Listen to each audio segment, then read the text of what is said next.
Opioids are so readily prescribed right now that there are enough opioid prescriptions for every man, woman, and child in America to have their own bottle. Whew. And if you renew that prescription one time, if you are taking those opioids at the 7-day mark, your chance of being addicted at 1 year is 1 in 12.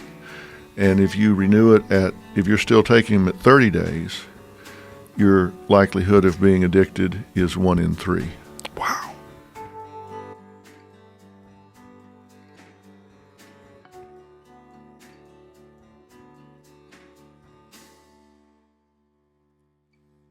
The opioid crisis is a pressing issue that has affected people of all ages across the United States. According to Centers for Disease Control and Prevention, more than 191 million opioid prescriptions were dispensed to American patients in 2017. If gone unchecked, the opioid crisis could continue to take the lives of thousands of innocent Americans each year. According to the National Institute on Drug Abuse, 130 Americans die every day due to opioid abuse, which includes illegal drugs such as heroin and even prescription medications like oxycodone and fentanyl. It also states that roughly 21 to 29% of patients who are prescribed opioids for chronic pain misuse them, and about 80% of heroin users first misused prescription opioids. But what exactly are opioids? What are they used for? And how do they work? The term opioid is a general term that covers most strong pain medications.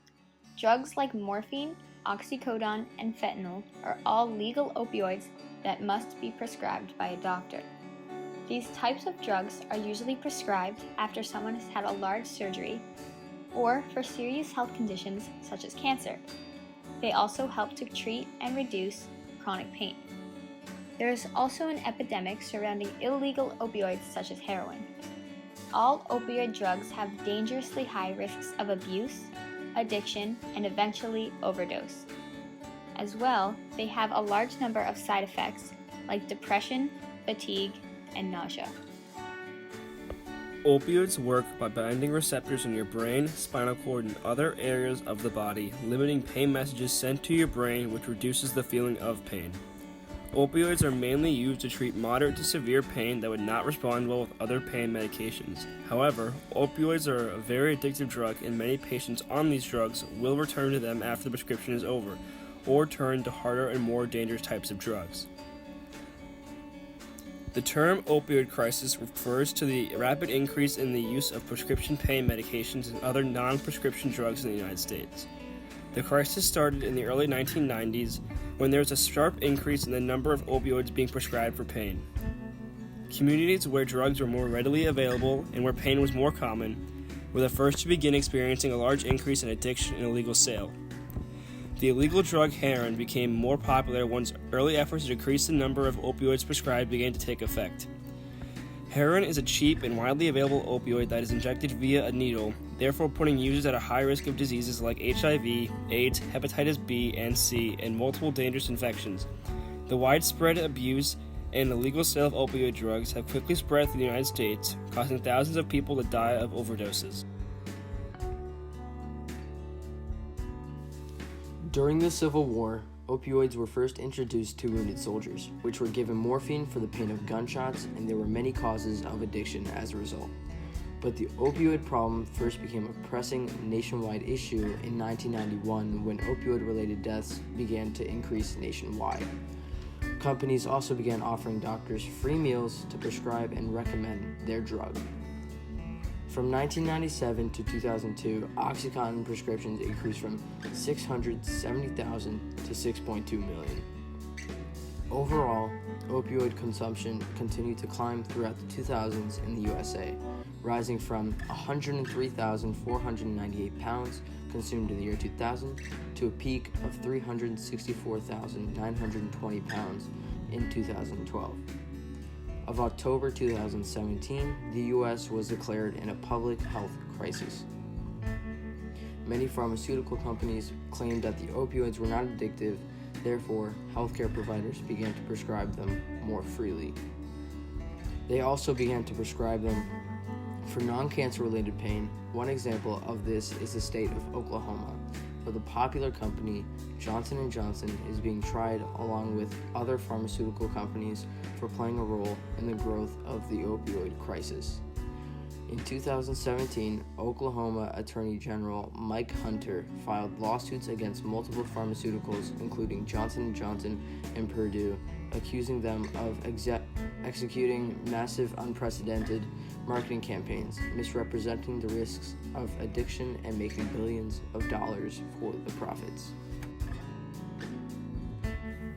The state alleges that between 1999 and 2005, sales representatives from Johnson & Johnson and Purdue made more than 149,000 visits to 2,400 Oklahoma doctors pushing for the use of their products. During the height of the opioid crisis in Oklahoma, 500 people died a year in the state due to overdoses on opioids. It was stated that there were enough pills in Oklahoma that they could give 135 of them to every adult in Cleveland County, which has a population of 279,641, according to the United States Census Bureau. It is believed that specifying which illness should get what amount of painkillers would be very helpful to decreasing the amount of people that abuse the drug. Doctors and pharmacists should be making clear who is getting what, why they are getting the medications, and how long they should take it.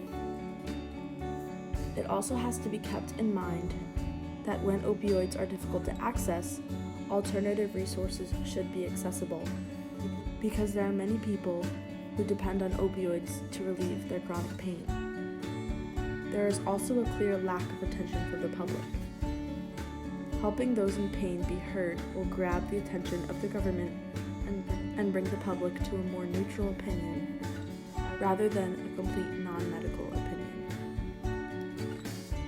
Well, clearly, you've got to start educating people, and the manufacturers have to be required to start labeling this much more clearly.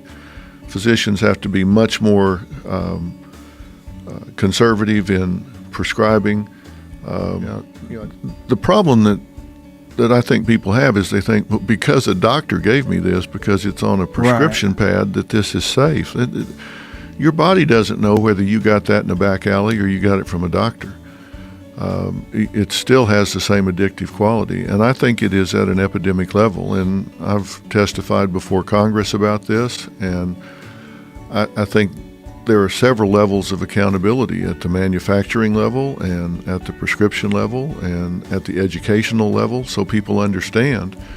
I think everybody has to take part of it, and I'm doing everything I can to raise the awareness about it as well.